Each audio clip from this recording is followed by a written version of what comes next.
This meeting will come to order. Please be seated.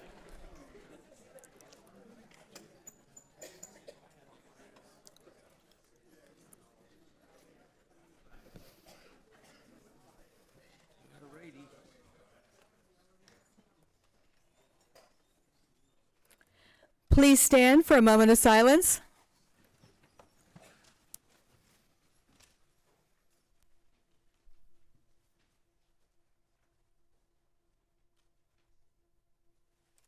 Thank you. Please rise for the posting of colors and the Pledge of Allegiance.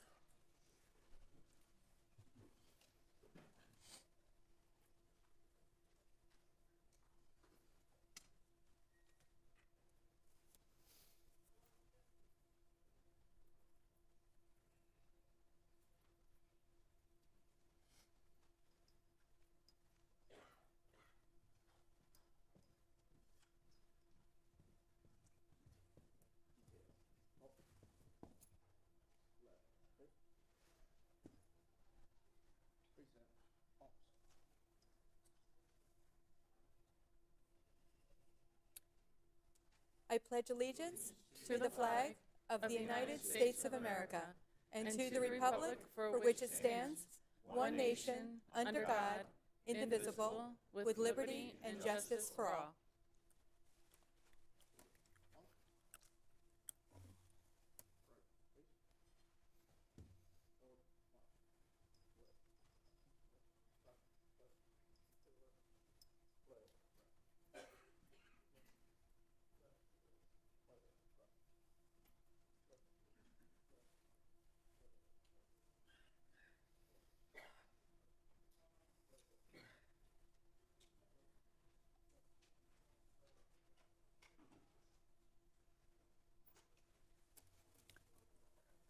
Please be seated. Madam Clerk, please call the roll. Mr. Bell? Here. Mr. Carter? Mr. Cartier? Here. Ms. Diller? Ms. Durham? Ms. Hartley-Nagel? Here. Mr. Hollins? Here. Ms. Kilpatrick? Here. Mr. Sheldon? Here. Mr. Smiley? Here. Mr. Street? Here. Mr. Tackett? Here. Mr. Woods? Here. Madam President, the roll reveals 13 present. Thank you. We now invite Newcastle County Executive Matt Meyer into County Council chambers to deliver his administration's proposed fiscal year 2020 budget plan to members of Newcastle County Council. Councilman Bell and Councilman Sheldon, please escort County Executive Matt Meyer into County Council chambers.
Ladies and gentlemen, County Executive Matthew Meyer.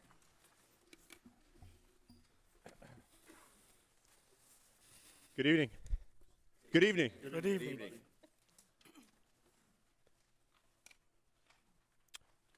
A couple weeks ago on Thursday morning, March 14th at 8:38 in the morning, an emergency call came into our 911 center to report a house fire on Mill Creek Road. Several area fire and emergency agencies responded and battled the raging blaze. Captain Dave Smiley Jr., a volunteer rescue captain from Minquist Fire Company of Newport, was among those responders. and he suffered severe burns when he fell through the second floor of the engulfed house. Dave remains at Crozier Burn Center this evening, where my staff and I visited him last week. Dave is in good spirits. His father, Chief Dave Smiley Sr., is here tonight. Dave, please rise so we can recognize your son's service.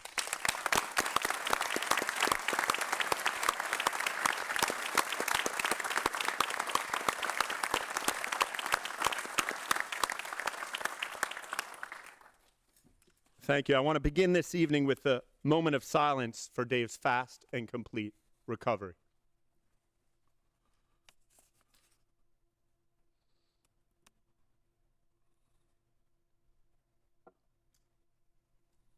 Thank you.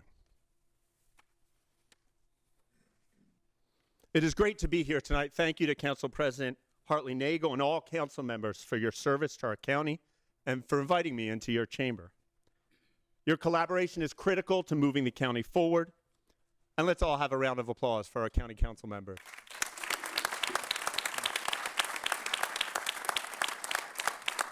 Thank you to the Clerk of Council, Nellie Hill, and Maria Sacco in my office for making the arrangements for this evening. We're joined tonight by, I believe, the longest serving elected official in the state of Delaware, Clerk of the Peace, Ken Bolden.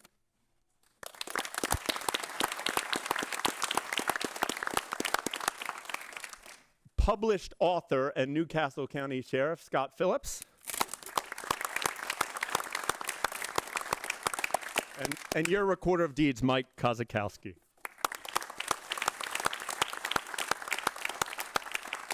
Register of Wales Ciro Poppity, who would ordinarily be here tonight, is not able to be here this evening. He's serving with the Judge Advocate General Corps of the Delaware Army National Guard. Please join me in taking a minute to recognize our County Employee Union presidents. Please stand when I say your name. John Spence.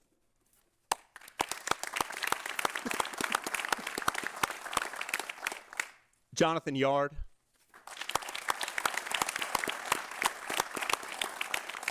Joe Cochran.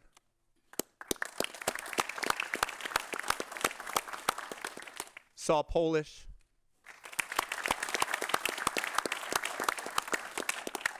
Chris Schetzler. And Frank Gentry. Please join me, too, in thanking our county employees, many of whom are in this room. They're the lifeblood of county government, and they're the real stars behind many of the accomplishments we'll discuss tonight.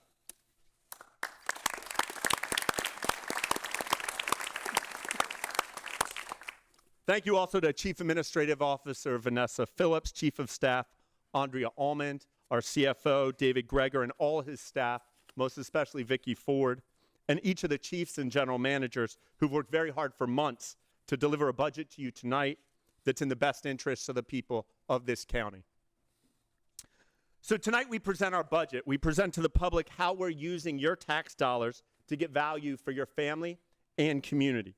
Everyone in this room knows that there are certain individuals and groups that go above and beyond in collaboration with your county government to generate better value for you. Throughout my address tonight, I will highlight a few of these individuals. Individuals like Sandra Anderson, who recently stepped down as a member of the planning board after over 2 decades of selfless service. That's a lot of rezonings. And Tony Felicia, who recently stepped down as chairman of the Board of Assessment Review, also after over 2 decades of service. Tonight we honor those individuals and all individuals who selflessly give of their time and money so that our county community can do just a little bit more. Tonight I can report to you that the state of this county is very strong. We are creating jobs at a record pace. Last year we announced a job creation initiative that streamlined land use processes called Jobs Now. As I stand here tonight, there are projects in our land use department, in our Jobs Now pipeline, that will support 9,280 jobs, including the first Wegmans store in this state. No applause for Wegmans? In a county of 560,000, 9,280 jobs is a lot of future career opportunities for our residents. The need for economic opportunity created right here at home is also why we partnered with Gary Johnson to launch the first Founders Accelerator, a boot camp for startup businesses with an emphasis on underserved and underrepresented communities. This accelerator is set to graduate 10 new entrepreneurs right here in Newcastle County in May. Please join me in thanking Gary for his leadership of this innovative program.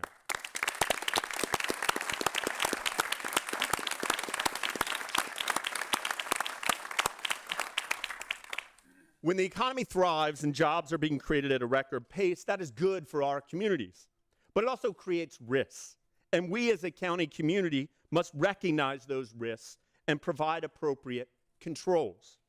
The remaining farmland and open space in this county is precious. Once that open space is gone, it usually is gone forever.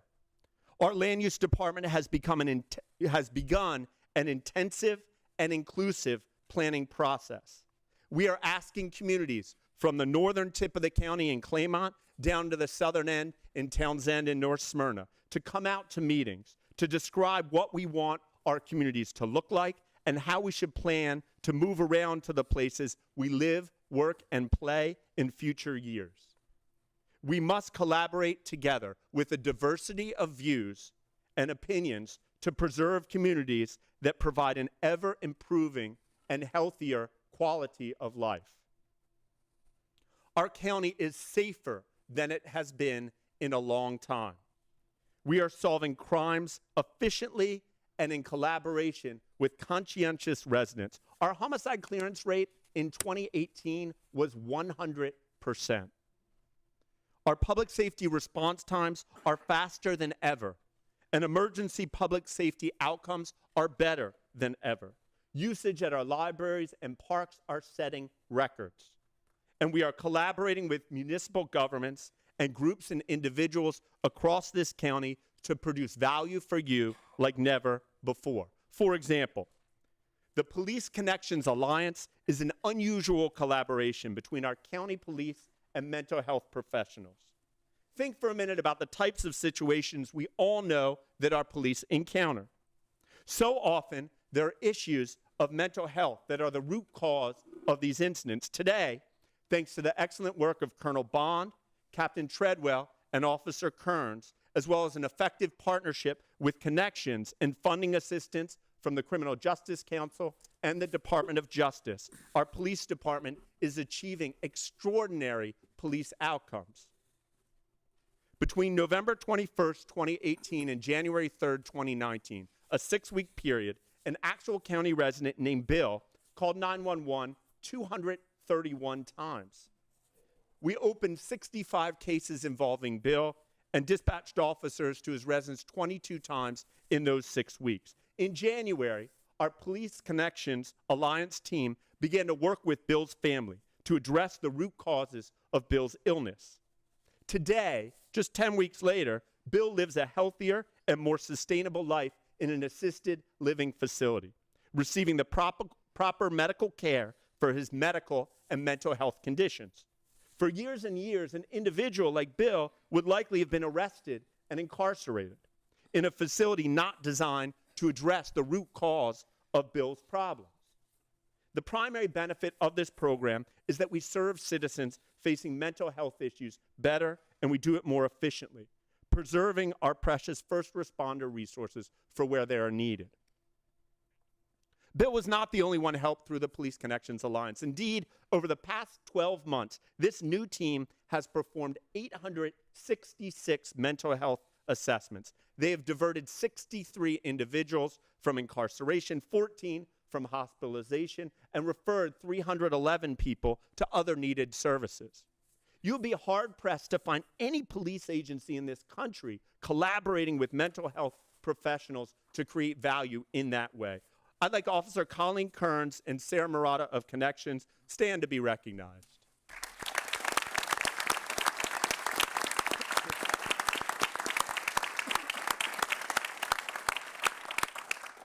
And the Police Connections Alliance is not the only way we are policing smarter. In October 2018, just 5 months ago, our police encountered someone named Judy. In the past, Judy would have been arrested and incarcerated for drug possession charges. Our police offered Judy the opportunity to enroll in our unique Hero Help Substance Abuse Assistance Program. As a result, Hero Help immediately enrolled Judy in treatment. After 5 months, Judy has addressed mental health and addiction issues to the satisfaction of her treatment professional and our Hero Help coordinator. As a result of the confirmed compliance with program requirements, our police decided not to process her charges. Judy is now gainfully employed and maintains weekly contact with our Hero Help personnel for ongoing support. I now ask Dan Mosk, who's our one and only Hero Help coordinator, as well as Major Rob McLucas, who's been instrumental in getting this program to this point, to stand to be recognized.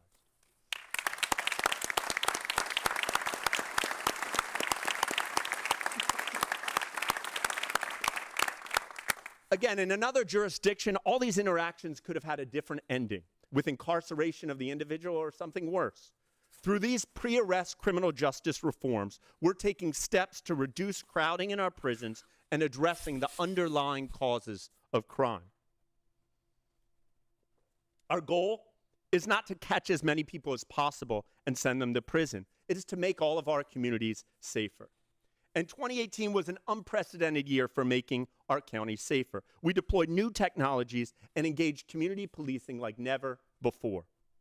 This has led to decreased crime rates, and due to bold investments in technology and active citizen participation, a 100% homicide clearance rate in 2018. What that means is, on average, police departments around the country solve about 6 out of every 10 homicides. We solved every homicide in our police's jurisdiction in 2018. Now, to be clear, as Colonel Bond is always the first to say, our goal is not to have a 100% homicide clearance rate. The goal is to have no homicides. But to bring perpetrators to justice is certainly a big step in the right direction. Last year, we also responded to more paramedic calls than ever. We've been facing over a decade of increased calls for service, and until last year, decreased funding from the state.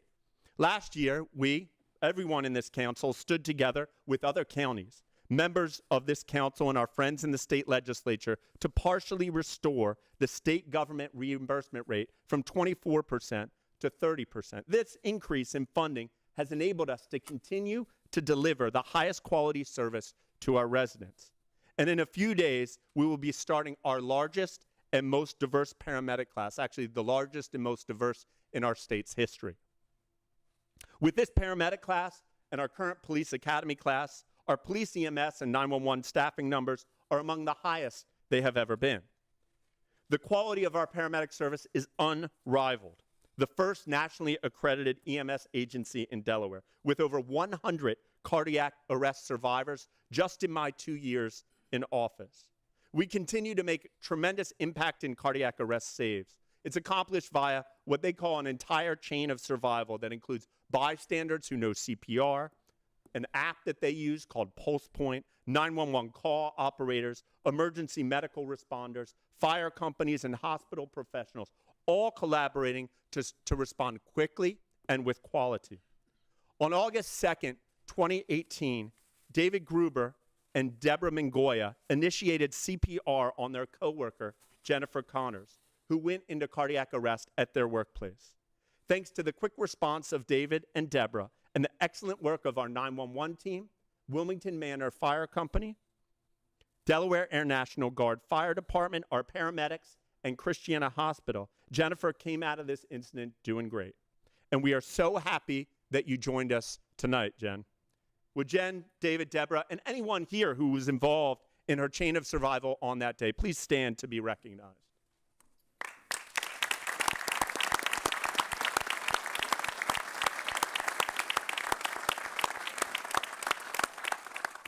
Your 911 calls are getting answered more quickly than ever. The year before I took office, there was a 60% chance your 911 call would be answered in 10 seconds or less.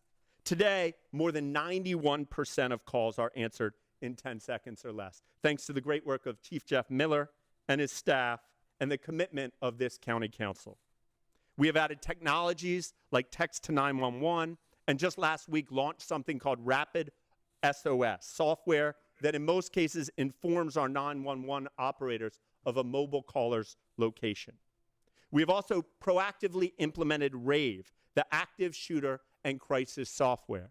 In 271 facilities across the county, we've implemented this software, and we're doing so in every school district, as well as houses of worship, hospitals, daycares, and shopping centers. RAVE gives first responders access to on-site security cameras and direct communication with staff at a time when seconds could make all the difference. We are not only making Newcastle County a safer place, we are also making it a better place to live. We are tackling the problems of vacant properties across the county with a comprehensive vacant spaces to livable places initiative that in its first year resulted in a 30% decrease in vacant properties in our neighborhoods. And we collected over $1 million owed in back school and county taxes and code enforcement fees. We also collected a record $16 million in delinquent taxes and fees, driving a historically high 99.45% collections rate for 2017 and 2018 county property taxes. From building our first new park in 15 years in Edgemore Gardens, to our community policing efforts south of the canal along 202 in North Claymont and the Route 9 corridor, from unlocking over $1.6 million in the Housing Trust Fund to expand affordable housing, to opening our Section 8 Housing Choice Voucher Program for the first time in years, from delivering innovative programming in our Route 9 library to designing Southern Newcastle County's largest library ever, from expanding our summer youth employment program to hosting the Special Olympics National Equestrian Team and ESPN at Carousel Park, from attracting a new craft brewery to Claymont to bringing Wegmans, rated as the third best employer in the entire United States, to Barley Mill. We are together in every department of county government and in collaboration with this county council, making Newcastle County a better place to live, work, and play. Before we look ahead to the fiscal year 2020 budget, let's remember where we were just a year ago. You can see on this chart that for years, starting in 2013, our expenses exceeded our revenue. We approached a breaking point last year where we had to choose devastating cuts or increases in revenue coupled with some spending reductions. Working with county council members and partners in the General Assembly, we passed a compromise budget last year to balance expenses with revenues going forward. And we diversified our revenues and recovered millions of dollars in delinquent taxes and fees. We are in much better shape today than we were just 12 months ago. This fiscal challenge also showed in our tax stabilization reserve.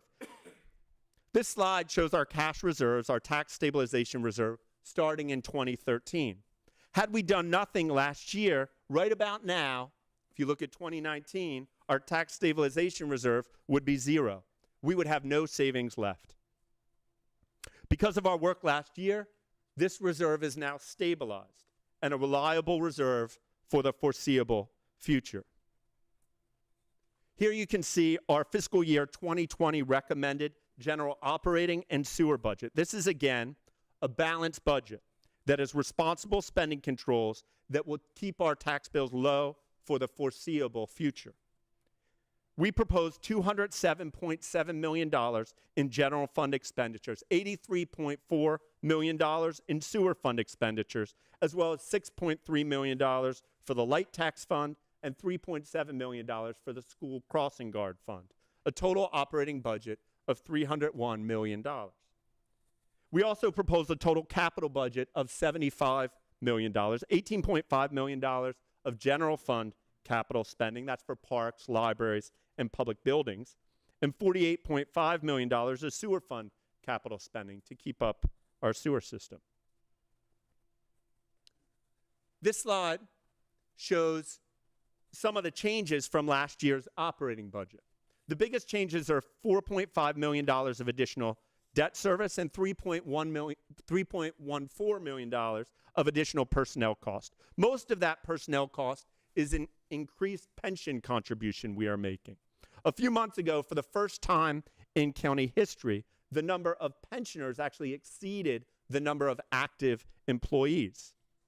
People are living longer, in part because as I mentioned earlier, our paramedics, 911 operators, and fire companies are doing incredible work. It's a great thing, and I certainly hope it continues to be true as all of us in this room age. But when it comes to pensions, it does cost us money. The $9.2 million of budget growth would be even greater if not for $2 million of healthcare savings. Savings we realized thanks to the great work of our human resources staff and collaboration with our union leadership. We did so without any change to the quality of health benefits to our fine employees. The 21 fire companies across Newcastle County are an integral part of our public safety system as they respond to fires and medical emergencies, big and small. These heroic men and women arrive on scene during what is often the toughest moment of our residents' lives. As the calls for service and financial demands on the county fire service increase day in and day out, my proposed budget includes an overall increase for the fire service of $200,000, including funding for the first time for ladder trucks. Here you can see some of our proposed capital spending. For decades, we've been working through our library master plan, building beautiful new libraries across our county. We all know it's time for us to build a beautiful new Appoquinimink library. The current Appo library usage numbers are great. The population in that area is growing. The community and the city and town councils are all eager to collaborate to build an extraordinary community learning facility. We've made a commitment, evaluated sites, purchased land, and are holding on April 8th the first of 2 public meetings to gain your feedback on the amenities and programming you want to see in this library. An investment like this requires lots of partnership with the State Division of Libraries and the state government providing financial support for the land purchase and construction, the City of Middletown, DelDOT, and Friends of the Appoquinimink Library. The Friends are not just partners in this endeavor, this is their library. They have committed to significant fundraising activity to turn this dream into reality.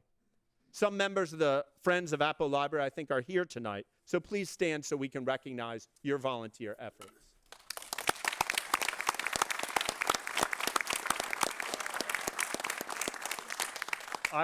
Sorry, I forgot to mention that if you just clapped, you committed to contributing and paying for 2 bricks at the new library. So thank you for that contribution. We also are making investments in our public safety vest protection program and Surratt Pool, the only swimming pool in a county park, Jester Walking Path and structure rehabilitation, Del Castle Park, and a number of other parks and greenway improvements, as well as important wastewater improvement projects.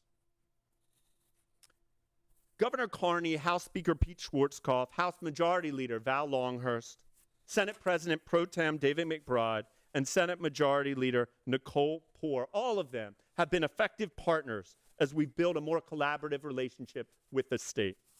When the statewide paramedic program was created in 1990, the state committed to pay 60% of our paramedic bills. Today, that state share is no longer 60%, it is 30%. And we are working closely with our partners in this council, Kent and Sussex counties, and our state legislative allies to achieve a 50%, a 50-50 cost share for this critical service. Let me close with 3 points.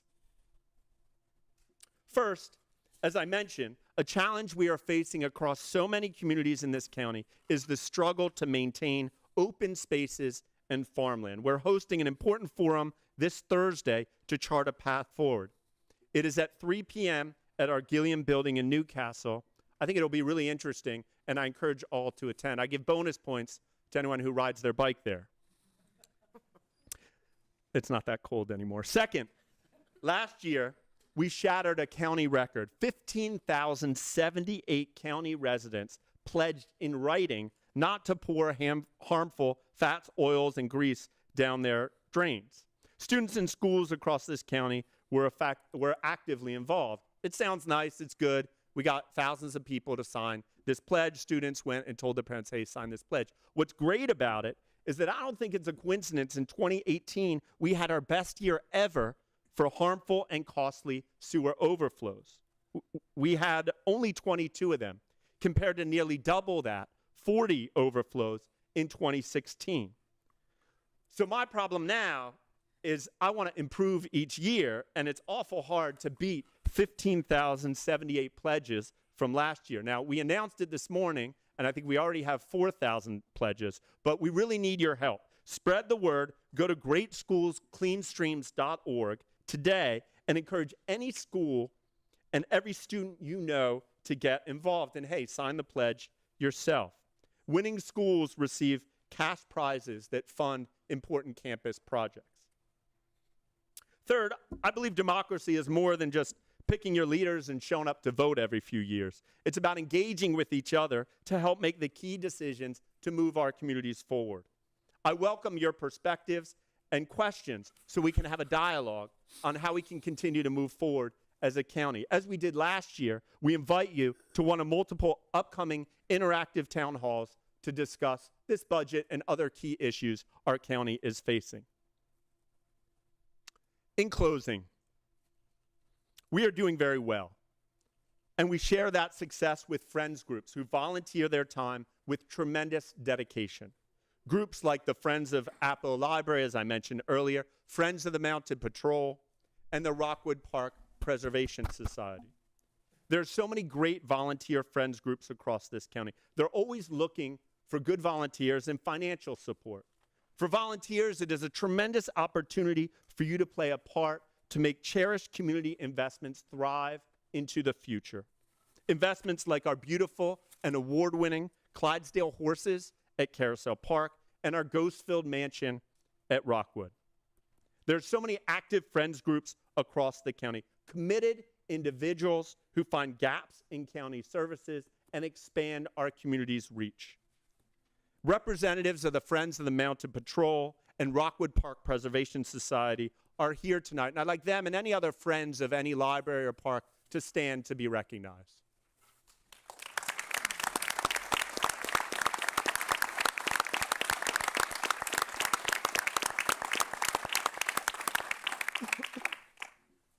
Thank you so much. Together, collaborating like never before, we are stronger, governing smarter, creating jobs, preserving open space and farmland, and investing in our future. Let's continue to work together to win that future. Thank you, and God bless you. Ladies and gentlemen, please join me in thanking County Executive Matthew Meyer.